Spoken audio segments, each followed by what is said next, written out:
easier to not dream big and to be average than it is to take on the fear of what happens if it goes wrong.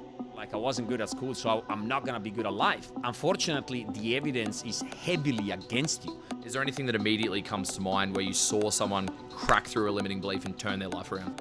If I don't change these beliefs that I have, what is my life gonna look like in 5 years?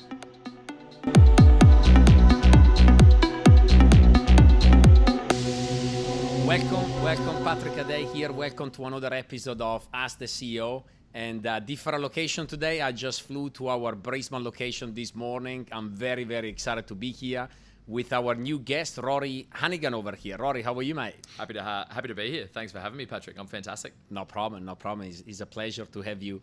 And again, Rory is one of the owners within the Community Collective conglomerate. He has a lot of questions today. We haven't caught up in person for a while, actually. Yeah. I think the last time was at the last year during the end of year conference, right? Yeah, end of year conference. Yeah, there was a couple of times where our schedules didn't quite link up when you've been up here last time, but it's good to see you, brother. Yeah, we've been trying to call each other for the last 2 or 3 days.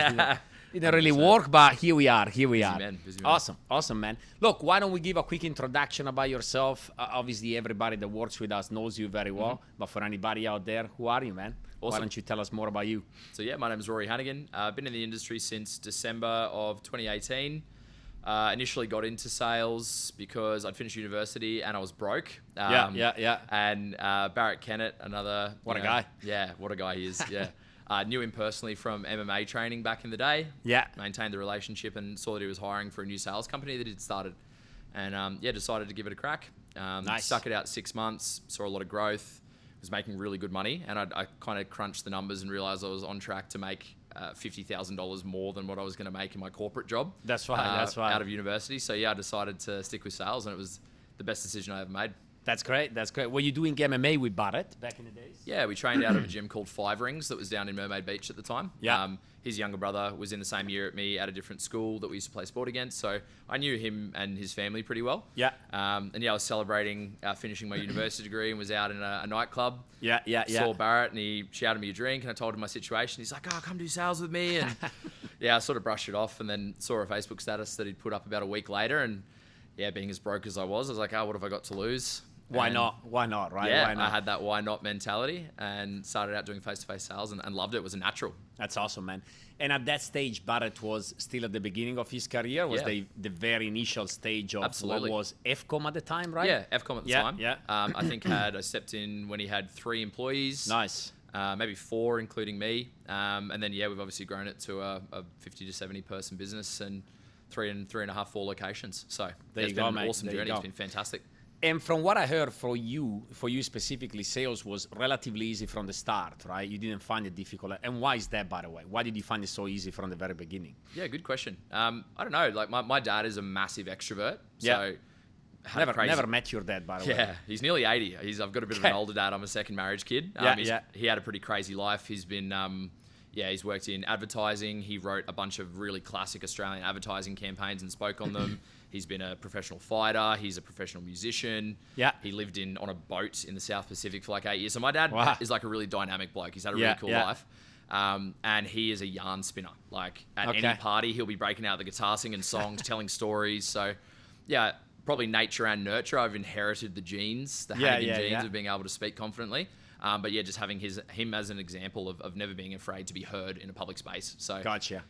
Always loved drama at school, and it was a natural progression for me to move into sales. It's amazing.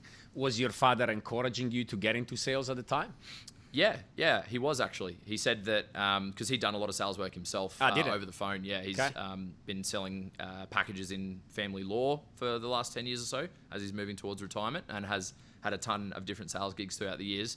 And he said, give it a crack. My poor mum is a very cautious person. And coming out of uni, she was like, no, Rory, don't do safe job, company car, more super.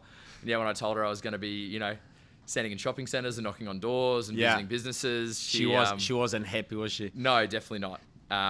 But hit executive manager in my first 13 months in the business, started making great money, grew a lot. Great. And they fell on hard times financially and was able to help them with their mortgage and a few financial things at various points, and have always had no problem doing that. And she stopped giving me a hard time about sales after that. There you go, mate. There you go. No, that's incredible. Well done.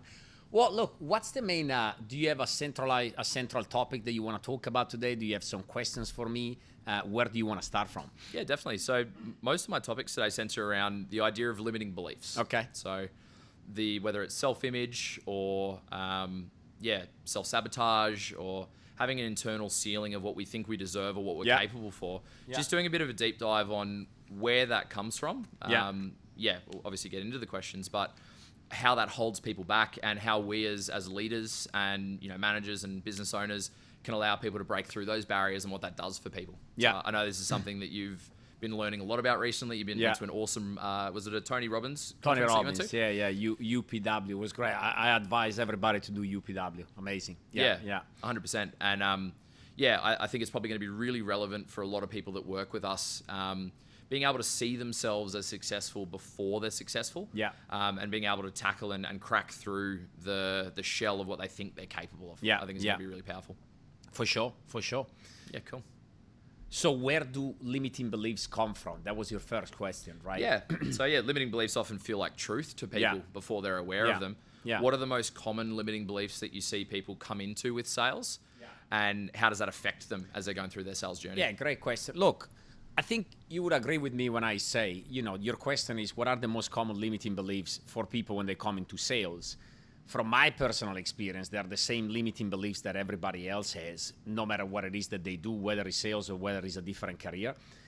It seems to me that the predominant limiting belief that people develop is the belief that they're not good enough, right? They don't deserve what it is that they want from life. And that's why most people compromise at some stage, because they create this false narrative in their mind that they never wanted to be special in the first place. And compromise is not really a compromise, it's an achievement. People change the narrative as they go by. Where does the belief come from? It comes from pain, right? And I'm convinced about that because at some stages in the past, we all try to do something special.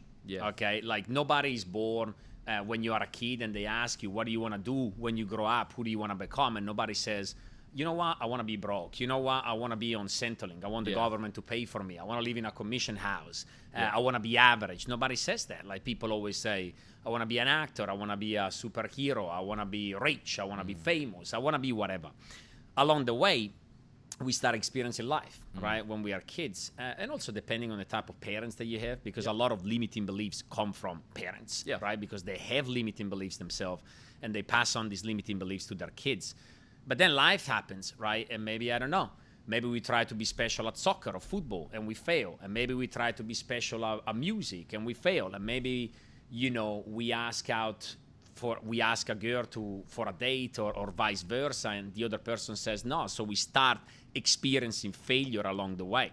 And every time that you experience failure along the way, especially when you're young, but even when you grow up, your brain registers that failure as pain. That's what happens, right? It's a painful experience. And we always need to start from the fundamental fact that human beings are animals, right? Biologically speaking. We can't outrun our biology. The last 300,000 years of, tribal or, caveman type living, we've only really developed into the safe societies that we've got within the last 10,000 years or so. Absolutely. We're still operating off Neolithic brains. Absolutely. And so then it's like biologically speaking, what is the brain designed to do? The brain wants you to survive, and the brain wants to make sure that you don't experience pain. So all these painful experiences that you had in the past, they're registered into your brain. And when you try to do something special in the future, the moment that you start getting close to a potential point of failure, the brain stops you. Right? And the brain stops you through negative voices. The brain stops you through negative self-talk, right? So I do believe that the main belief is the belief I'm not good enough. And that's what people really struggle to overcome.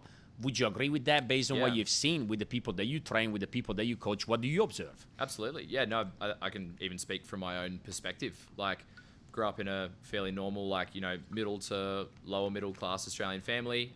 Dad's done some really cool things in his life. My mum was a school teacher. Great human beings who instilled some good values in me, but I didn't have a lot of examples when it came to, entrepreneurship or massive achievement, or just telling yourself that you can achieve something really great and it's going to be difficult along the way. And a lot of the people that I've trained, I think when you really boil down to it, and sometimes there's a few tears involved when you have these kind of meetings with people and you strip it back. They genuinely believe either that they're not worthy, they're not good enough, the amount of work that it's going to take to become successful, they don't possess the drive or the determination or the intelligence to make it happen. And so it's easier to not dream big and to be average than it is to take on the fear of what happens if it goes wrong. Absolutely. For sure. Look, there is a great book, right? The book is called Psycho-Cybernetics. I think we already talked about this book before. We have. And the book says you can never outperform the opinion that you have about yourself. And that's so true, right? Because we always start from the assumption that whatever we have experienced in the past, we're going to experience it again in the future. Whereas the past is factual. Like when you look at your past, it is factual. Something has happened in your past. But what most people struggle with is the irrational belief that the future is going to hold the same outcome. And that's paradoxical in the first place, because how can it be true? Just because you experience in the past doesn't necessarily have to happen in the future. Absolutely. But once you convince yourself that that's going to be the case, guess what? That's going to be the case. Yeah. Right? It's self-affirming. Yeah. Spot on. Like it's crazy what the brain can do. Like in that book, there was a chapter there that I found very fascinating about this bodybuilder. It was a professional bodybuilder. They hypnotized the bodybuilder to believe that a pencil was the heaviest object in the world, and they hypnotized him to believe that he couldn't stand a chance to pick up the pencil. And then he tried for 20 minutes to pick up the pencil, and he couldn't. Wow. Simply because you cannot outperform the opinion that you hold about yourself, right? So that's where they come from, mate. Like they come from past experiences, but also they can come from your surroundings, okay? Yeah. Because proximity is power. Definitely. You know, Tony Robbins says proximity is power, which is true. Also, proximity is danger. Right? Because depending on what your proximity actually is and depending on the people that you surround yourself with, that's where a lot of limiting beliefs come from. And more often than not, from people that you love. Because subconsciously speaking, especially the people that you love the most, sometimes. People that you trust as well. People that you trust. Because they're not living the life that they want to live. And therefore, they try to bring you down to their level. Because if you're going to be successful, then you're also going to disrupt their narrative. And you're going to become an uncomfortable person to be around. So the starting points, in my opinion, first of all, analyze your past. And second of all, analyze your friends. And if you have people in your life that encourage you and challenge your beliefs and don't agree with you on the limiting beliefs, that's when you know that somebody is a real friend. When somebody tells you, shut the fuck up, why are you telling that to yourself? That's a story that you have created. And they challenge you on these opinions, right? So absolutely, for sure.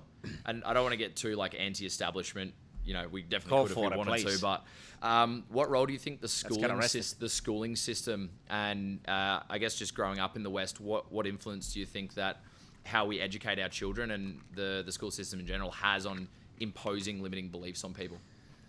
Look, it depends where you go, right? It depends what type of school you have attended, because again, there are arguments when it comes to that, right? There are certain schools, with kids of very successful people that have been raised in a certain way, and that makes you think bigger and makes you potentially believe that there is more to life and you can achieve whatever it is that you want. But traditionally speaking, the school system has been designed to create employees, right?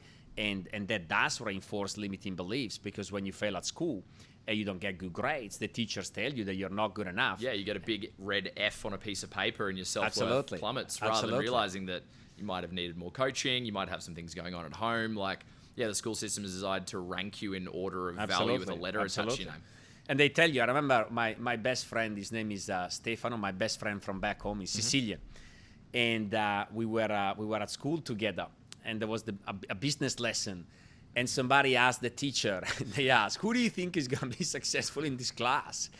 And the teacher said, well, I think you're going to be successful. You're going to be successful. And then Stefano's turn came, and he's like, you, Stefano, I think you're going to be either a farmer or you're going to work in construction.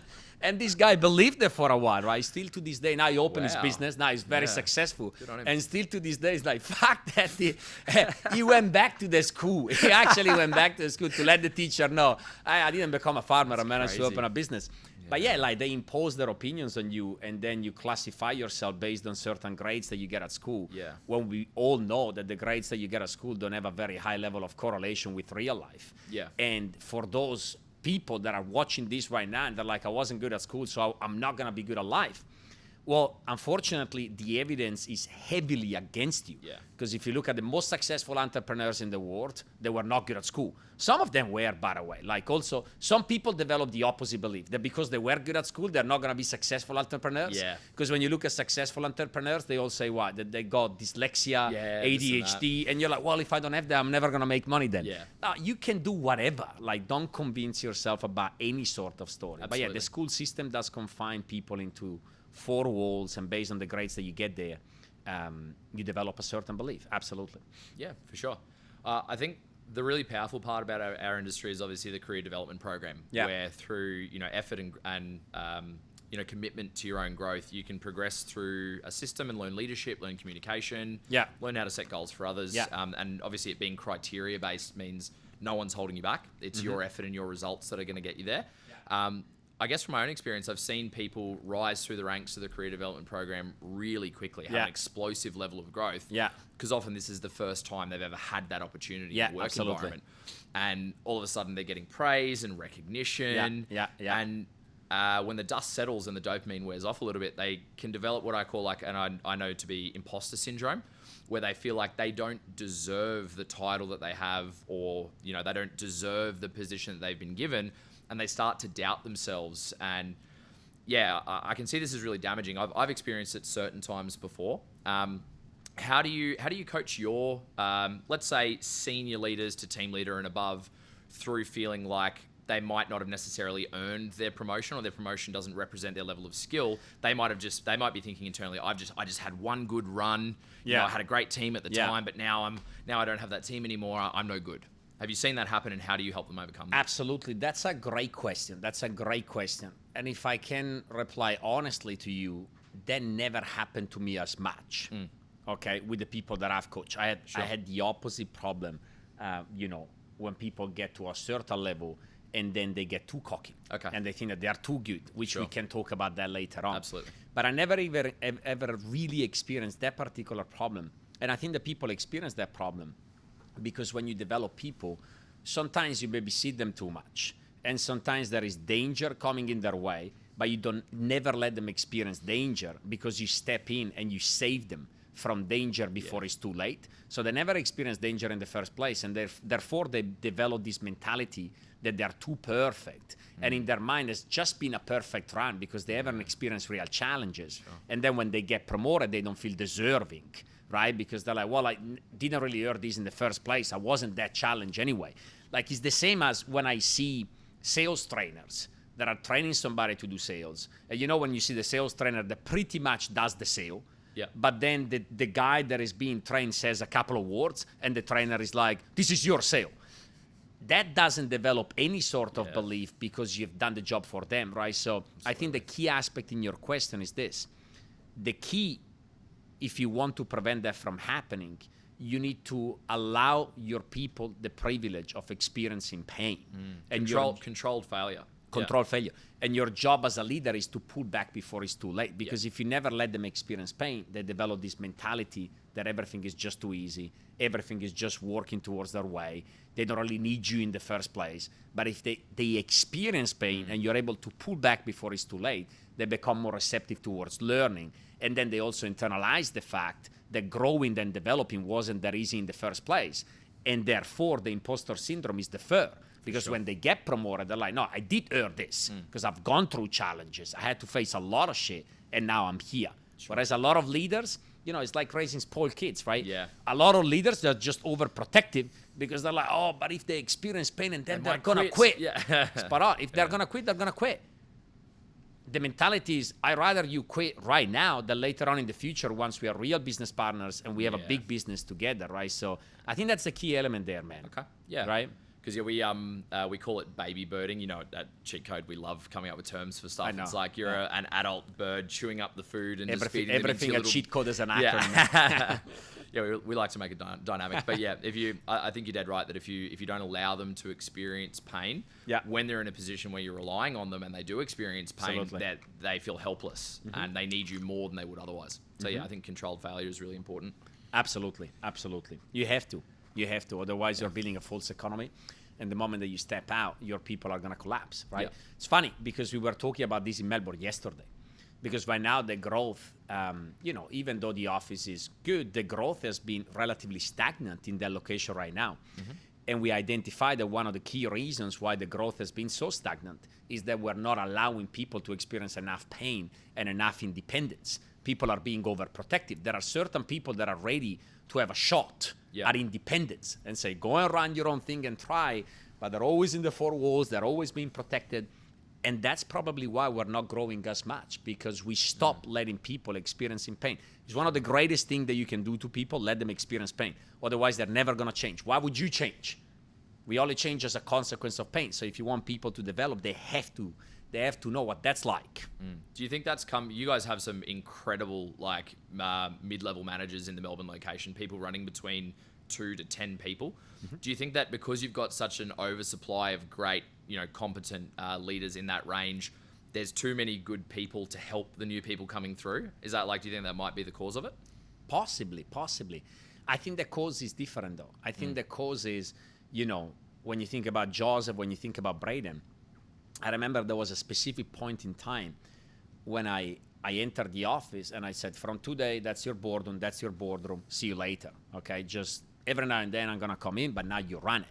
And so, that was uncomfortable at the time because they were used to being in the room with me and me doing everything.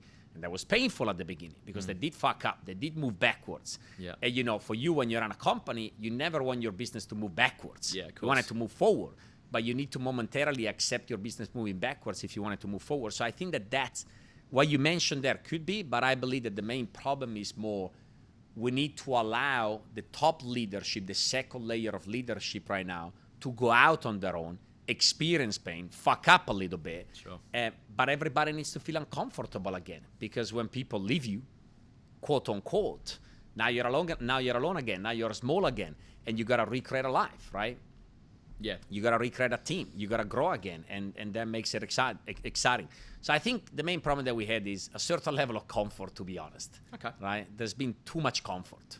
So you're coming in and bussing that out, making everyone uncomfortable. Absolutely. Cool. It's needed. Yeah, I think really central to our industry, right? Rejection is part of direct sales. It's inherent. Big time. Once you reach leadership, you grow a team, you lose a team. People stick with you, people resign. There's attrition in retention and stuff like that. Yeah. I think people inherently know that within sales there's going to be no's and there's going to be rejection. There's periods of underperformance, periods of absolutely taking off and crushing it.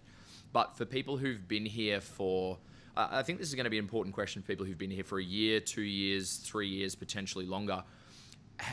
For someone who's experienced this personally, by the way, going through growing a team and losing a team and ending up at the same position again, what are the most important steps that you need to take to break that limiting belief? The stuff that you mentioned earlier where you just believe it's going to be the same this time as it was last time. Yeah. What actions should someone in that position take to raise their level of self-belief so that they can take off and reach the next level? It's a great question. The first step is to do what most people never do, which is to sit down and have an honest conversation with yourself and ask yourself, what do I actually believe? Because people always talk about limiting beliefs. But if you ask them, what are your limiting beliefs? They don't know. They can't answer that question. So the first step to change is to identify what they are in the first place, is to have a moment of self-reflection and ask yourself, what do I believe? What are the stories that I've created in my own mind that are not based on any sort of evidence, but they're just based on past experiences? That's step one. Okay, it's the honest conversation with yourself. Without that, nothing is ever going to change. Step two, if you want to change a limiting belief, you can only do it by experiencing pain in the past, experiencing pain in the present, and experiencing pain in the future. Tony Robbins calls that leverage. It was very fascinating because during the training with Tony Robbins, somebody asked a question which was, can you change somebody if they don't want to change? My natural response to that question was absolutely fucking not. How can you change somebody if they don't want to change? But Tony said, absolutely yes. You just need to find their leverage. You just need to find what is the pain in the past, in the present, in the future. So if you want to change these beliefs, Rory, I invite everybody. There is actually a terminology for this exercise. I cannot recall it. But I looked this up. It's the Dickens experience. Dickens experience, yeah, the right? Tale of Two Cities. There you go. I invite everybody, step one, to write down the stories. What do you believe? What do you believe? And then I invite everybody to write down a list of the amount of pain that you have experienced up until now, past and present moment, because of these limiting beliefs that you have developed. And you gotta go deep. Okay, you gotta go deep. You gotta be alone. You gotta go deep. Write the list, everything. Don't leave anything out.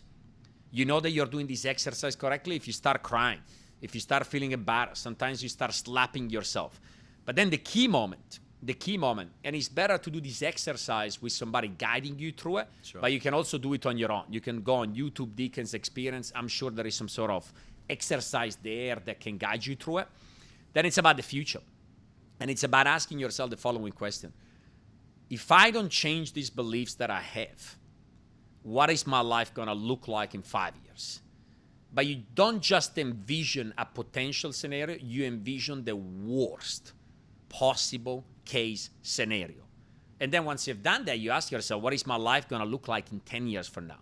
And then once you've done that, you ask yourself, what is my life going to look like in 20 years from now? And you live this experience deeply. Like, this should take 1 hour. Like, you got to see it. You got to close your eyes. You got to envision it. For instance, let's just say that you have the limiting belief that to have fun and to be happy, you got to drink every day.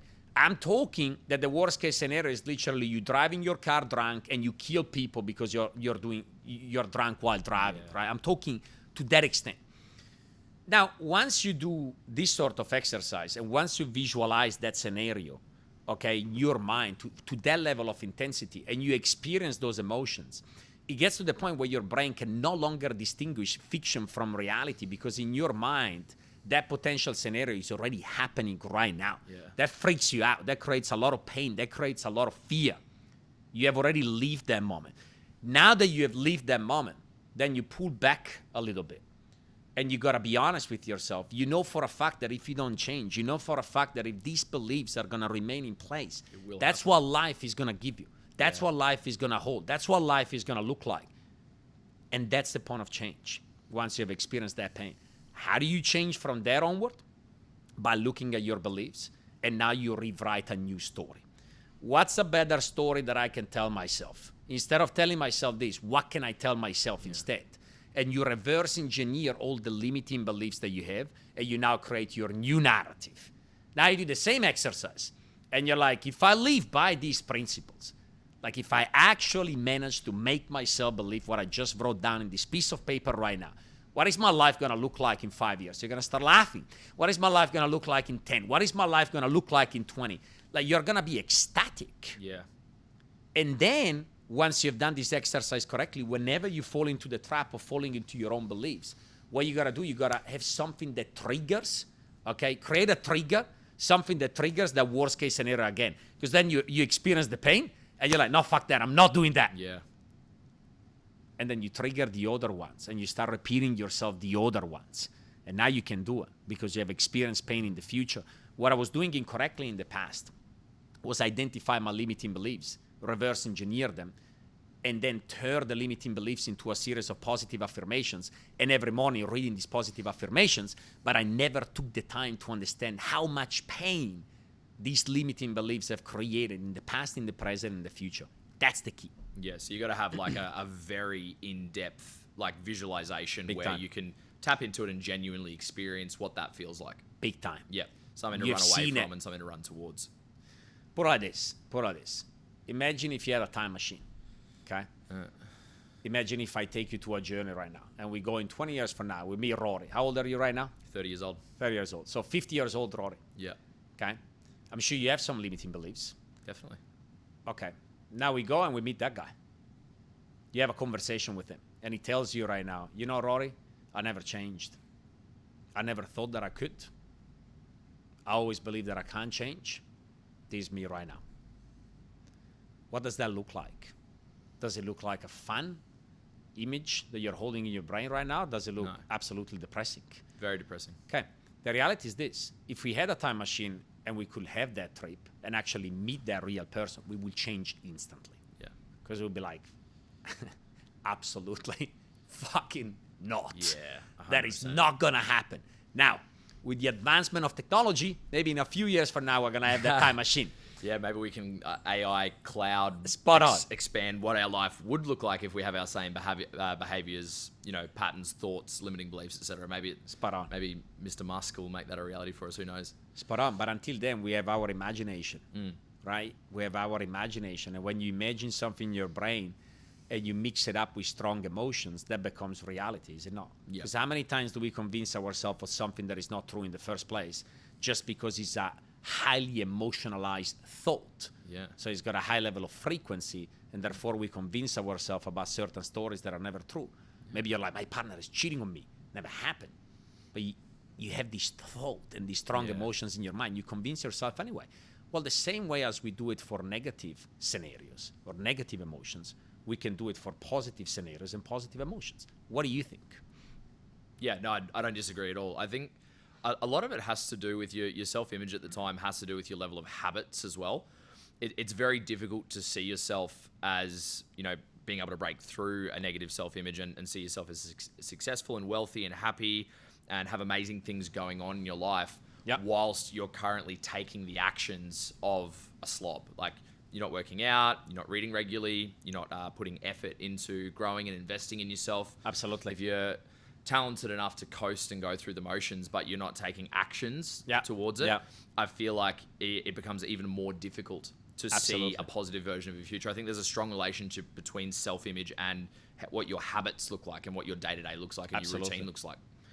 Fully agree. And sometimes the difficulty in sustaining those positive habits stems from limiting beliefs. One more time, right? Because sometimes people start going to the gym, they start reading books, they start running, they start doing this, they start doing that. But then what happens? They feel tired. They have the limiting belief that they're tired. I don't have enough energy to do this. And therefore they drop, they create excuses. Still stems from limiting beliefs. Like, the big one is energy, right? I remember you talking to me about this and how you'd really change your perspective on how you were viewing work and how you were entering your home for the sake of your partner. Do you want to expand on that a little bit? Yeah, that was very powerful, right? Because energy does dictate the quality of your life. But energy is a decision. Energy is an emotional state. You decide on demand when to have it. That is so true.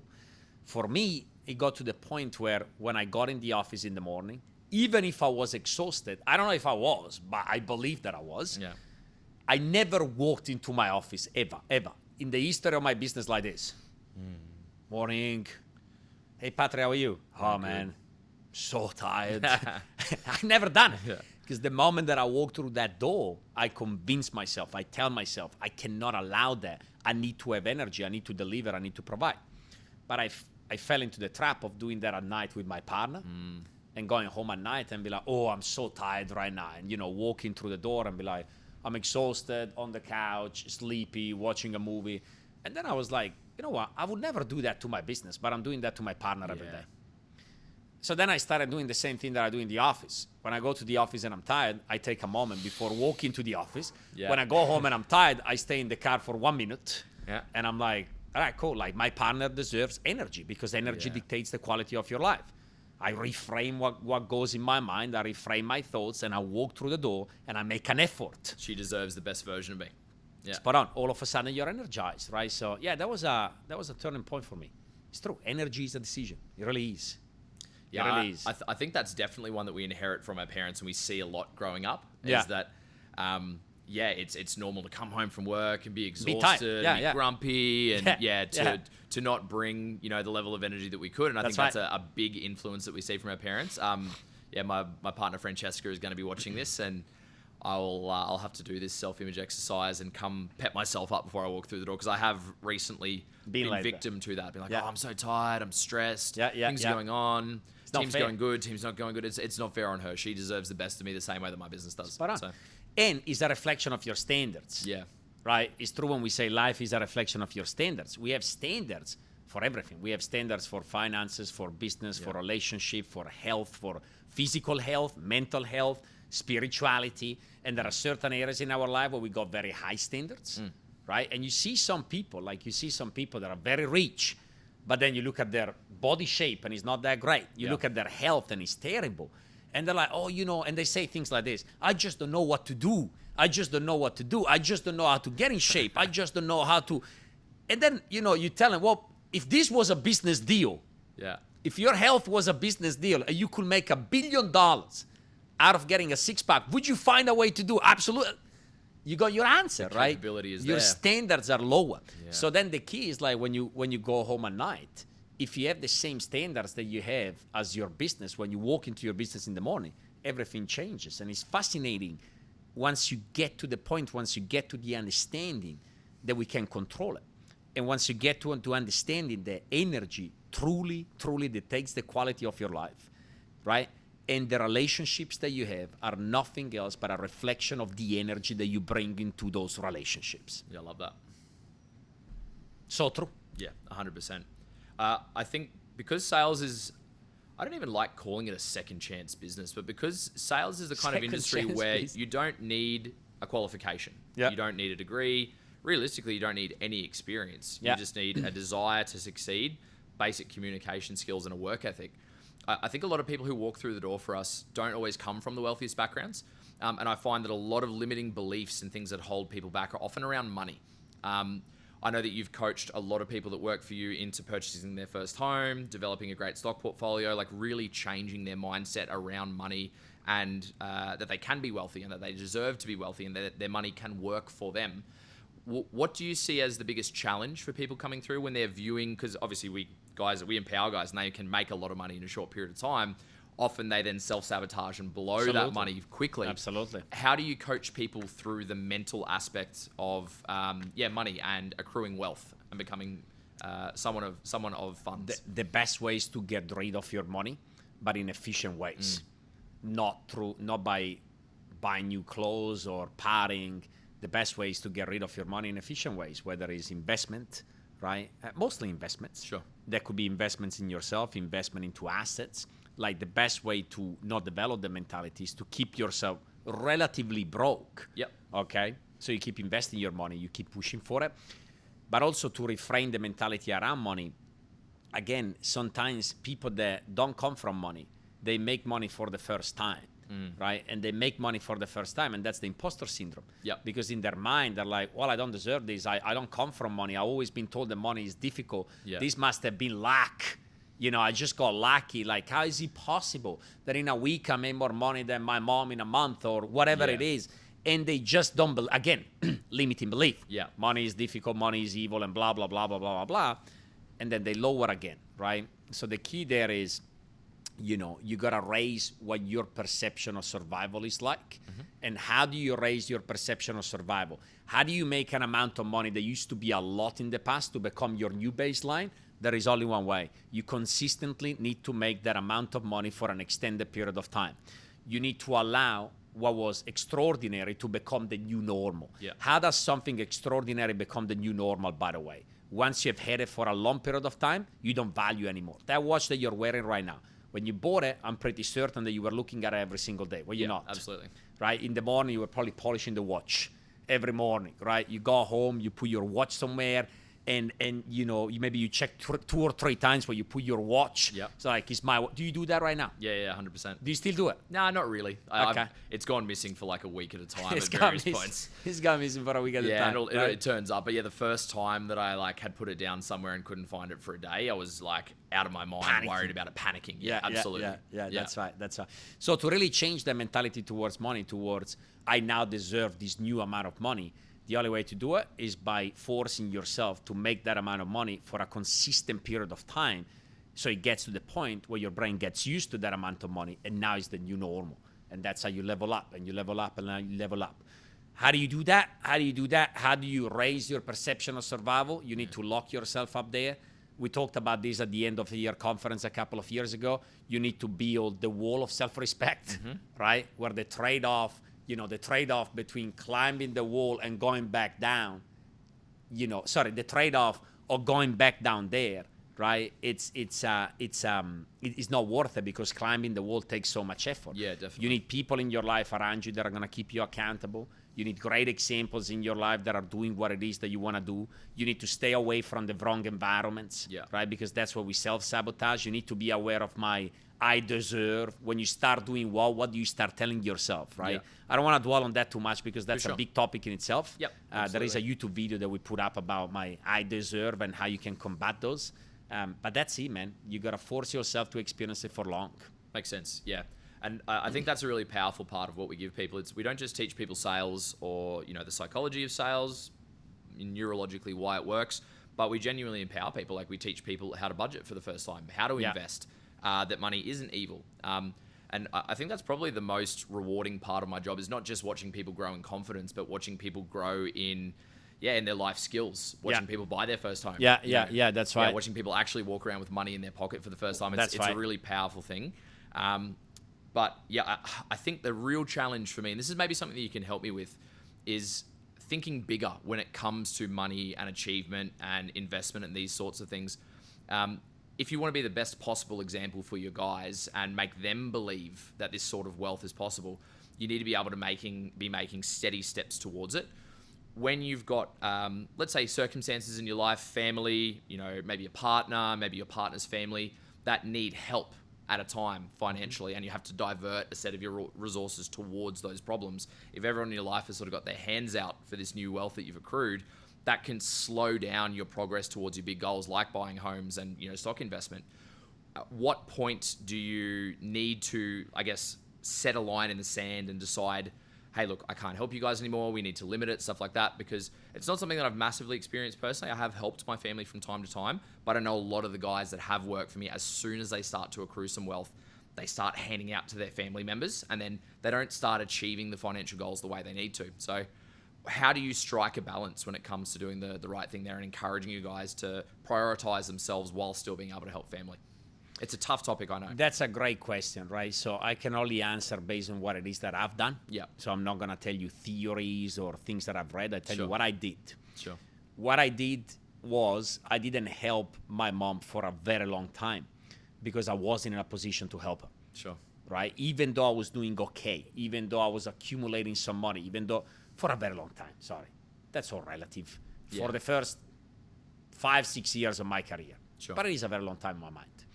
But I didn't help her right away. I didn't help her as soon as I got money because my train of thought was, well, before being able to help, I need to solidify the fortress because the last thing that I want to do is to help her right now, but I'm not strong enough. And if I can't keep the consistency that I have right now, then I need to take her away. Yeah. That was my fear. And maybe it's a limiting belief. I don't know. Maybe. Could be. But my fear was I wasn't strong enough, and I didn't want to start helping my mom. And then 2 months after telling her I'm not in a position to help anymore because then she got used to the help, and I couldn't see that being fair. Yeah. Maybe that held me back as well because if I had done it sooner, that would have raised my perception of survival, and I would have done something bigger faster. Could be. But I'm going to tell you based on my experience. For sure. So I didn't settle. I didn't take it easy because my goal wasn't just to help, was to do something big for my mom. So I set the target very high, right?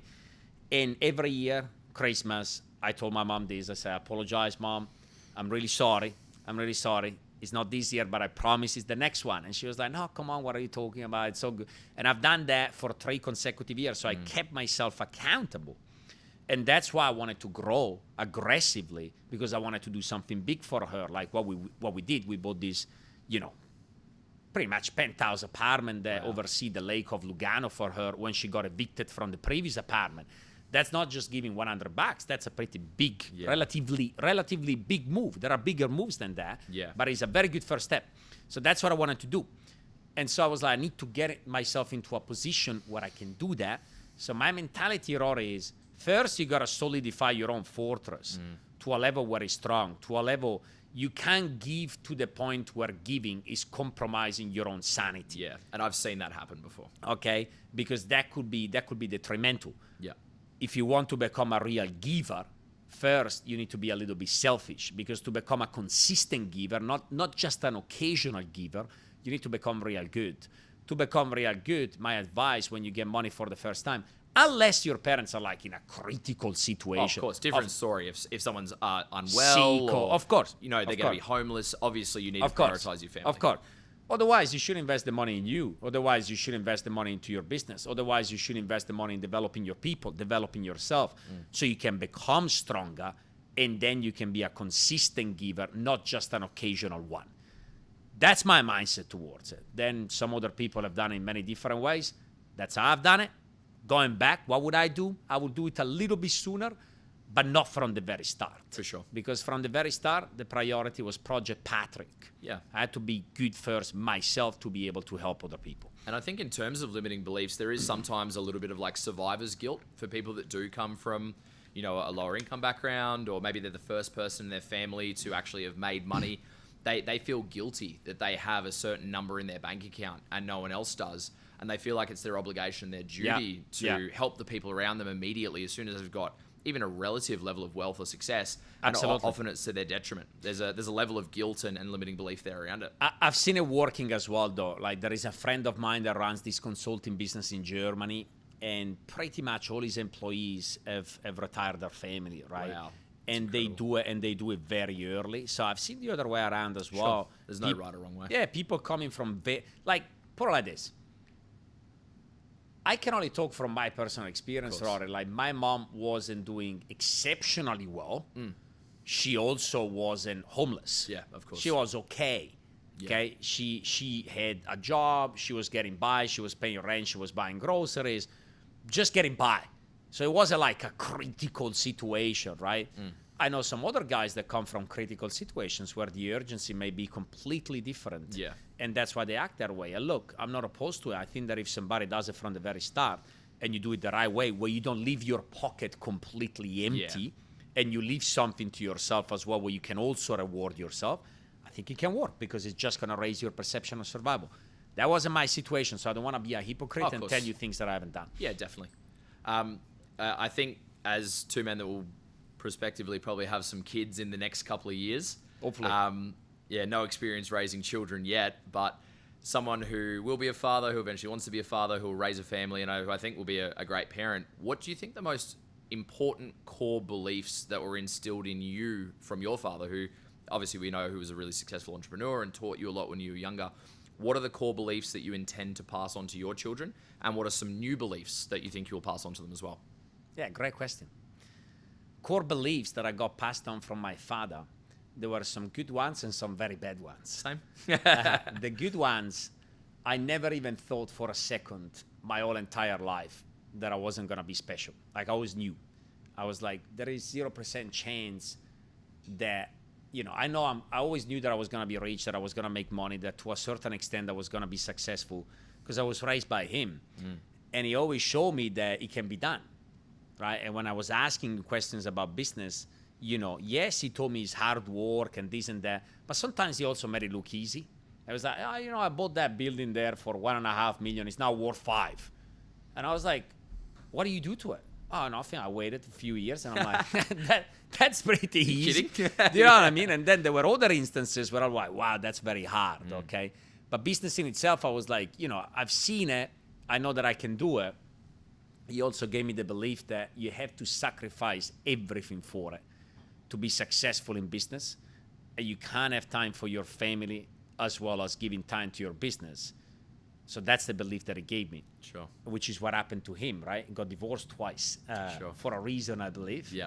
So based on my experience, and as somebody that is not a parent yet, again, I don't want to be a hypocrite. For sure. If you ask me like this on the spot, I would like to pass on the same belief to my kids that whatever it is that they want to do can be accomplished, but also that you can maintain a family while being successful at the same time, For sure. which is something that I've been working on massively and extensively myself.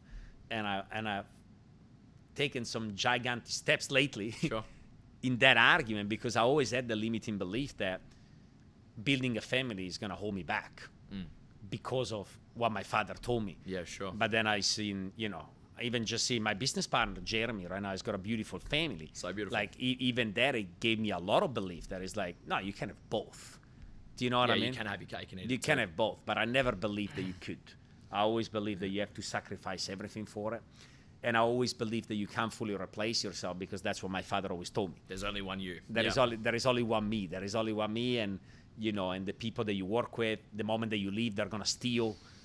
they're gonna cheat. Which is probably scar tissue from things that he's the moment that you leave the building, everyone is gonna stop working. In fact, when I'm there when I go and visit my family, he still doesn't understand. Like, he's like, how can you be here and your business is running? And I'm like, well, we got good people, we develop them. They go, no, man. No, they're stealing your money right now. Make sure you check the bank account. Check the bank account. Somebody's stealing somewhere. Look, maybe he's right at times, I don't know. But he still cannot fully grasp that. Like, he comes from the mindset that, the only business partners that you can have are family members. Yeah, that's it. Okay, yeah. And that's great, by the way. I see a lot of people do it that way, and I'm like, I wish I had that sometimes. Yeah, me too. You know what I mean? But it's not necessarily the only truth. I've also seen that backfire massively, and I've seen families being torn apart through, bad business dealings and stuff like that as well. Big time. Yeah. It's a balance, but then you see it sometimes where people work between family members, and it works wonderfully. At the same time, you can also create new family members. Absolutely. No, I think some of my closest friends and people that I consider family are people that I've met through this industry, so... I don't disagree with that at all. I think my question stems from the thing that really blows my mind about what you guys have done is you've created a leadership factory, essentially, where you can take people in who have an above average desire to be successful, and you give them the structure and the training they need to master communication and master leadership. But the drop-off that I really see with people is around, this might seem like jargon to the average viewer, but for someone who's hit like junior trainer or senior trainer, they're training 1 to 2 reps and they've lost and gained a rep, maybe multiple times, and they end up back at square one. They haven't had a massive win in a long time. Their previous performances aren't as easy as they used to be. They might be able to grind to 5 to 8 sales a day, but it doesn't. It's not as exciting and fun as it used to be. When you're in that position, when you've been here for 12 to 24 months and you haven't achieved what you wanted to within that time frame, how do you fully reinvent and reignite your belief that you can make it happen? Obviously, playing on from the leverage exercise, the Dickens exercise that you mentioned earlier, what other things can you do to reinvigorate yourself towards your goals and change the belief that this is the time that it's going to happen and it's going to be beautiful and it's going to be amazing? Because it's hard. I've seen people go through that cycle so many times. And I've done it myself, right? Me too. I think at that point, man, it needs to be an honest conversation with yourself, because there is a point, like there are 2 different journeys in sales. There is the independent journey where it's just you. You got to apply yourself. You got to learn certain skills. You got to work hard. You got to have a good attitude, good desire, negotiation skills, and so on and so forth. And then you combine all of that together and you start doing sales, right? And it's a quite linear journey. Do you understand what I'm saying? Right? Absolutely. You're just relying on you. Yeah, and you've got a lot of novelty. Everything's new. That's and right. It's exciting because it's new. That's right. And then it's new promotions, new title, and so on and so forth. Then in our business, it gets to that point where if you want to go to the next level, you now need to organically train and retain a team of 5 people. 5 people, not fine people. 5, number 5. Sure, some of them pretty right? fine. Some of them hopefully are. Yeah. And that's a whole new level. That's a whole new experience, because for the first time, you're not just relying on you, quote unquote, anymore. Or at least that's what you believe, right? And that's the first real failure. Because what we fear the most as human beings, one of the things that we fear the most is judgment, right? A lot of people, when they post something on social media, they could receive 250 positive comments, but 1 negative one might be the only one that they read. And they're like, why did he say that? Why did she say that? And we get stuck on the negative one. But we're training people and they leave us. A lot of people take it personally. Yeah. It's a form of judgment. It's a form of thumbs down and negative comment. It's like saying, you haven't been good enough with me. I'm going. Yeah. And that's very difficult to deal with. Yeah. Right? Because you start really doubting your own character. Like, you doubt yourself as a man. I invested so much time in this person. I thought they trusted me. You feel like why didn't they tell me they were thinking of quitting a couple of weeks ago? We could have done something. You feel betrayed. You feel like you've been cheated on. Yeah. It's like a relationship, because when you train somebody in sales for the first time, it's like falling in love. Not to that extent, but it almost is, right? You're putting so much time and you're like, you're going to be great. And you put so much effort, and then all of a sudden they quit. And you're like, wow. Do you know what I mean? And then you start developing the limiting belief. Another person quits, and then another person quits. You develop the limiting belief that everybody's just going to be... Everyone's going to leave me. Like that. Yeah. That people are not good enough. That people cannot do what you do. that the job is too difficult. You know, why people, they just don't get it. We are hiring the wrong people, and so on and so forth, which is what I used to believe.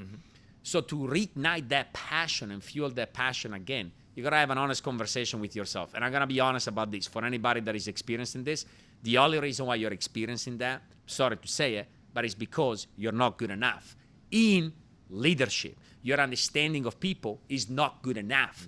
The good news is you can change that. People that keep losing people that way is because they always start from the assumption that everybody needs to be like them. And if they're not driven by the same reasons that I'm driven by, then you're weird. Do you know what I mean? You got to be like me or you're going to lose. That's why you lose people. But the moment that you start developing a passion for people and you're like, maybe it's me. Maybe I need to understand people better. Maybe I need to focus on people more. Maybe I need to become more observant. Maybe I need to care more. Maybe I need to ask more questions. Maybe I need to understand what they want, not what I would like them to be. These are two very distinctive objectives, right? And once you start developing the passion towards the human psychology and the human aspect, then you start finding the clues. That's what I did. I didn't fucking know what was going on with people. I was in a foreign country with people speaking English with an Australian accent, which I don't recommend to anybody, right? And I had people quitting in my team, and I was like, fuck you, I hate you. Racist. Yeah, you know what I mean? Like, fucking hate. And then I quit because I'm like, this is impossible. Like, I tried with 15 people. It's impossible. It's just because I'm special and blah, blah, blah, but nobody else can do it. Then somebody thankfully had that honest conversation with me, and they were like, you know what, Patrick, you're full of shit, man. Like, you're just not good enough, but you can be. You're starting from the assumption that just because you're good at sales, you're a good leader. And that's a big fuck up, is it not? Oh yeah, no, I've experienced that firsthand. Absolutely, yeah. I think it's. Oh, I don't want to sound like a pompous cockhead here, but like, go for it, mate. The downfall of being really good at sales naturally is that just through example, you can inspire people around you to do sales. You don't have to be incredible at training always. Just through being the right example and creating belief, you can lift people up with you. But when times are tough and when potentially your results are down a little bit and you're not being the example, which happens, no one's, you know, has perfect results forever in sales. All of a sudden your team starts doing really poorly. And you start pointing fingers at them and blaming them. I think that, being naturally good at sales is a great Kickstarter in our business, but it can also be a really big hamstring, and it can hold you back from developing the leadership and training skills that you need to help your guys get to the next level. I couldn't agree more, Rory. When it comes to people, it's funny. People act that way, and they're like, you know, it's impossible to build a team. It's impossible to train people. And then you ask the people that are saying these statements, you ask them, when was the last time that you read a book about people? When was the last time that you went to a conference about human psychology? When was the last time? Oh, no, why is that needed? And I'm like, well, do you know what I mean? Yeah, like, 100%. There are very simplistic foundational books, like How to Win Friends and Influence People, been around for ages. Right? Very foundational book. Most people don't even read that. And I'm like, I think the person we sell the most bullshit to is ourselves.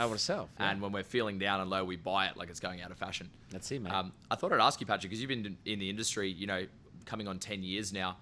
What would you say, if you can recall anything on a pinch, what would you say is the most inspiring or your favorite story of, you know, an employee or a rep or someone who's come through who really dismantled a powerful limiting belief and in doing so really changed their life? Feel free to leave out their name if you want to keep it more private, but is there anything that immediately comes to mind where you saw someone crack through a limiting belief and turn their life around?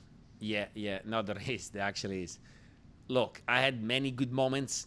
The most special out of them all, and again, I hope that this person is actually watching this. Sure. Was somebody coming to my house and opening up a diary and telling me, you know what, 1 year ago, today, I decided 1 year ago that today was the day that I was going to kill myself. And because I started working with you and the things that I learned through the work that you do, I changed my mind. That was by far the most powerful one. Yeah, you can't argue with that. There's been many special moments, but that one in particular, I was standing in my kitchen, and he walked in, showed me this diary, and we hugged, and I was like, and I just said, I'm like, man, that's worth more than any money. And that was before I even had money. Like that was during 2019. That was before I was relatively successful. Sure. But still to this day, that's the moment. No, that's really powerful. That's incredible. Yeah. And what's more powerful than that? Yeah, no, 100%. Whoever that person is, I hope they genuinely. I hope that person is watching. Yeah.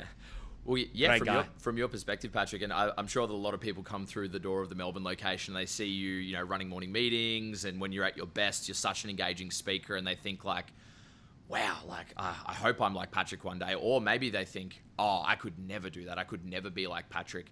And often when you've got such incredible role models such as yourself, it can feel unattainable to people. Intimidating. Yeah, I guess for a bit of vulnerability and to give people a bit of reality, do you want to talk a little bit about some of the limiting beliefs that you came into the industry with, aside from just that I'm the only one who can do it, some beliefs maybe about yourself that might have held you back, and how did you overcome those? A belief that I had during my first 6 months in sales was that I could only sell to foreigners. I used to avoid Australians with everything that I had. In fact, areas I just used to love to go to the areas that were full of foreigners, and I was really afraid to go to the areas that were full of Aussies.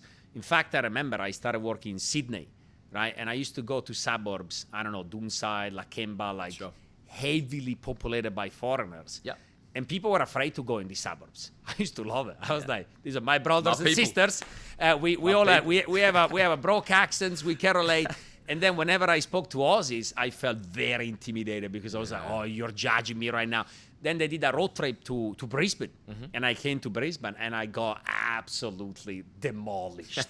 My belief that I was good at sales was gone, right? Because I was like, oh, they're judging me. I got an accent. They're judging me. I got an accent. I was closing them and I could see that they were uncertain. And in my head, I was like, it's because I have an accent, man. Plus I'm Italian. Who trusts Italian people? Selling you security. I was selling security and I'm Italian. I was like, Italians have a reputation. I'm selling security. They think he's going to sell me a system and then break in the back door. That's what they're thinking, right? And I was so convinced. Until one day somebody had a conversation with me and they were like, why do you think that? I'm like, we live in Australia. Guess what, Patrick? Every Aussie at some point used to be a foreigner. That's where Australia comes from. It's built by immigrants. I mean, it was built by foreigners. A lot of people here have an accent that is like yours or worse than yours. It's just something that is going through your head. And then I rewired that story in my mind and I challenged myself to start speaking to more Aussies, and I started doing more sales, and over time, I just let go of that belief, right? So that's what I did. But going back to your question about sometimes it can feel intimidating. I just want to remind one thing though, that I'm good at what I'm good at. Like there are areas where I'm good at. Public speaking, I'm not good at public speaking because my articulation is exceptional. I'm good at public speaking because my passion is exceptional. Maybe you don't have the same passion that I have, but you can beat me when it comes to articulation. The way you articulate yourself, the repertoire that you have, the vocabulary that you have developed for yourself, right? You can beat me at that. Sure. Right? Do you know what I mean? Yeah, absolutely. I'm good at organization, but I'm not excellent at it. You can beat me at that. You gotta triple down on things that you're good at, and you gotta create your unique character. Yeah. Because even when you look at myself and Jeremy, for instance, right, my business partner, we're not the same. No, you guys are very different. Yeah. At all, right? So you don't have to be the same to be good, but you gotta strive to be the best possible version of you. And once you identify something that you're good at, then ask yourself, how do I make good great? And then how do I make great legendary? And then how do I make legendary outstanding? And that's how you get there. Because put it like this, being outstanding in one area can overcompensate a lot of downfalls, can overcompensate a lot of flaws. But if you're good in many areas, or if you're just good in 2 areas and then you're better at 3, it's gonna be very evident that you're better at those 3. But if you're an outstanding public speaker or an outstanding salesperson, but you're not that great at organization, you're not that great at whatever else, you're overcompensating substantially for what it is that you're not good at. Yeah. So to answer to that question, there are many things that you can beat me at right now, and you can be much better than me. Focus on that and become outstanding at that.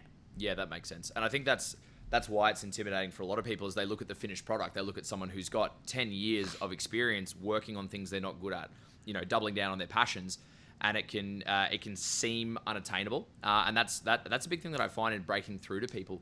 Often when a new person works with a senior leader who's incredible at closing, who can mirror and match to a really high level, it's not always inspiring. Often it's intimidating. And they think, oh, there's no way I could possibly do that. And you just have to remind them that they had the learner plates on their car at one point. They were as unconfident as you. They were as awkward as you were.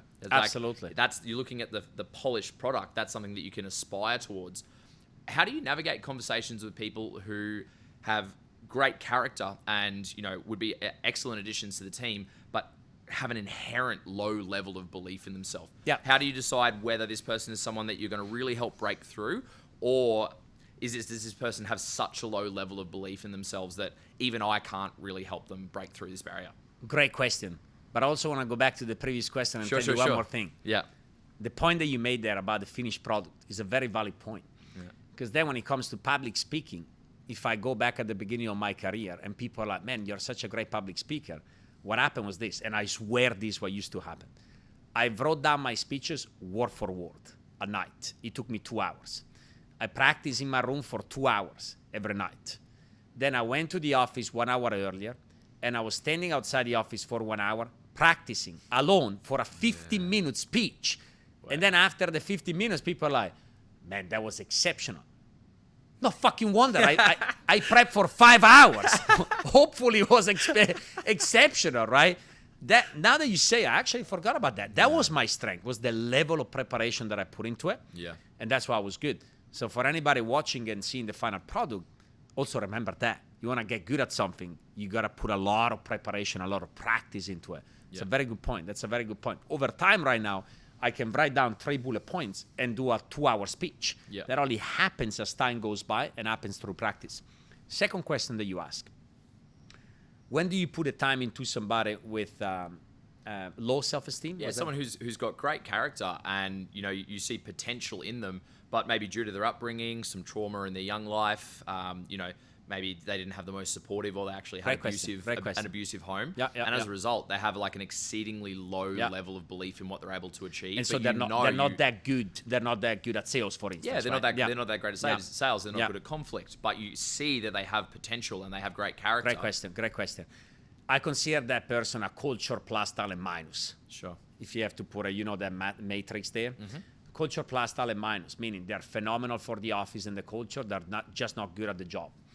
When I find somebody like that, and usually these are people that come 1 hour earlier every morning, and they watch all the videos under the sun, and they network every night, and they take notes about everything. So and they coachable, so accountable. Work harder than my answer to that question, mate, I literally give them everything that I have. Yeah. Everything that I have. At what point do I give up? Like, I don't want to say the name. There is... Let's post this episode maybe in a few weeks. But there is somebody in Melbourne right now that is like that, right? And I still struggle to give up because I'm like, but you know what I mean? I'm still like, I got to try one more time. I got to try one more time. I got to try one more time. I got to try one more time. I only give up when I start seeing that it becomes very detrimental to them. Yeah. And it starts being counterproductive. Yeah. And their self-esteem gets even lower through negative reinforcement. Sure. And it gets to the point where they deep inside would like to quit, but they don't want to quit because now they build relationships with the other team members. They don't want to let anyone down.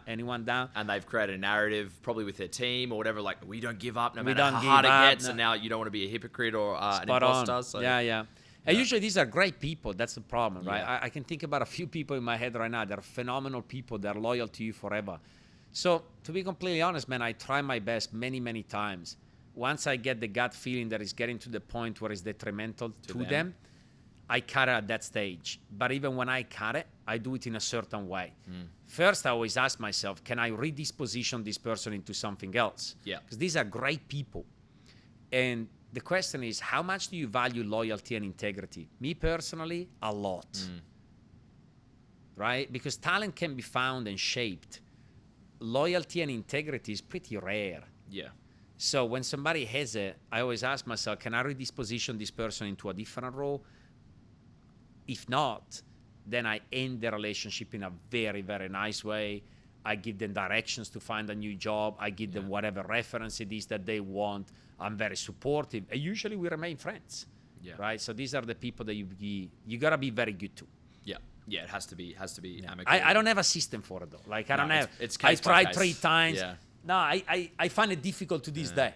Really difficult. Yeah, 100%. Yeah, really difficult. Yeah, it's one of the hardest thing in our industry is when someone hasn't given up and they work harder than everyone else, and they study so hard, and they've got such great character, and it never quite materializes for them. Yeah, I think repurposing them in some way is probably the way to go. There's no reason that you can't just continue to do business with them. Sales just might not be the best avenue for them. Spot on. And then I get different eyes on that person as well, right? Maybe they've been trained by a trainer. Then I try another trainer, because sometimes maybe there is no connection with a specific trainer. Sure. So I try different angles. I really try to get as creative as I possibly can to see if you can make it work. And if you can't make it work at the end, it is what it is, right? But that's my question. Difficult one. For sure. There you go. Okay, great. So we got a question, Rory. Are you excited for this one? Yeah, very ready. This is an anonymous question that somebody in the sales team has written for us. Are you ready for it? Very ready. Can someone be a great soldier but not a great leader? Is this something you have seen before? And if so, why and what's missing? Do you want to answer first and give your opinion, then I give mine? Sure. Go for it. Can someone be a great soldier but not a great leader? Yeah, I think that references back to what we were just talking about previously. There are people who are undyingly loyal, who would go into the fire for you, who oftentimes are actually quite good at sales, but due to character restrictions, it might not be in line with their goals, being responsible for other people and, having to deal with other people's problems, it just isn't it's not in line with what they want to achieve.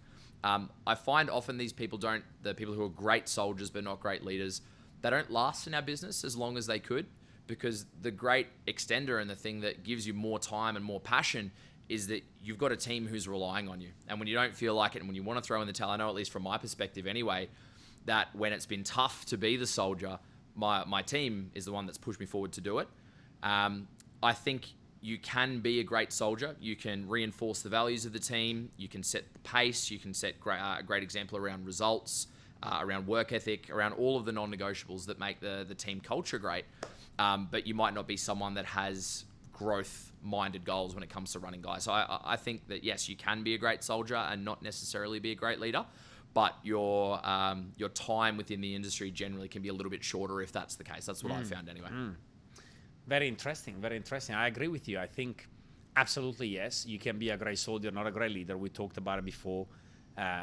Usually people that are good at sales from the start, but they don't understand other people, exactly what we said. And I agree with you, sometimes these people don't last for the reasons that you have listed, but also because they become resentful at times. They become resentful because they don't take accountability. Yeah. They lose people in their team and they blame you for it. Yeah. Right? Or sometimes you don't give them people to train because you clearly explain to them where they're lacking leadership-wise, and you tell them, look, even though you've done more sales, that doesn't necessarily mean that you're going to be training these people coming up because you're not doing A, B, C, D. Yeah. And sometimes these people believe that just because they're doing sales can overcompensate everything else. Maybe they don't have respect for company values. Maybe they're not reliable. Maybe they don't do the right thing. Maybe they don't reinforce the message that you promote to your team, but they do sales. Yeah. So they're good soldiers when it comes to sales. Sometimes they become the most dangerous person in the office. Yeah, they can be really toxic. Right? Yeah. Exactly. A talented person doesn't have a respect for the culture. They're very toxic because they're very influential and they can influence everybody else to think that way, right? Yeah. So, absolutely. But that being said, I think an example comes to mind that also blows that out of the water, which is Mr. Chris Titmus. He is the ultimate soldier, is still a great leader, but his primary value is that he makes sales look incredibly easy. He backs up the values. I think he's probably the main exception to that rule, is that you do see people that can last really long in the industry and be incredible at sales without wanting the responsibility of having to run 10, 15, 20 people, without having the worry of P&L and all the rest of it. There are major and very special exceptions to the rule, but they are exceptions to the rule. They are. And look, Jeremy knows Titmus much better than me, but I believe that even for him, he wasn't born that way. He had to become that way. Had to work to make that happen, yeah. Absolutely. And what's missing? Like, why can somebody be a great soldier and not a great leader? For the reasons that we just listed. And also what's missing is they never have an honest conversation with themselves, right? They never take accountability, and they're like, maybe I need to understand people a little bit better. Maybe it's me.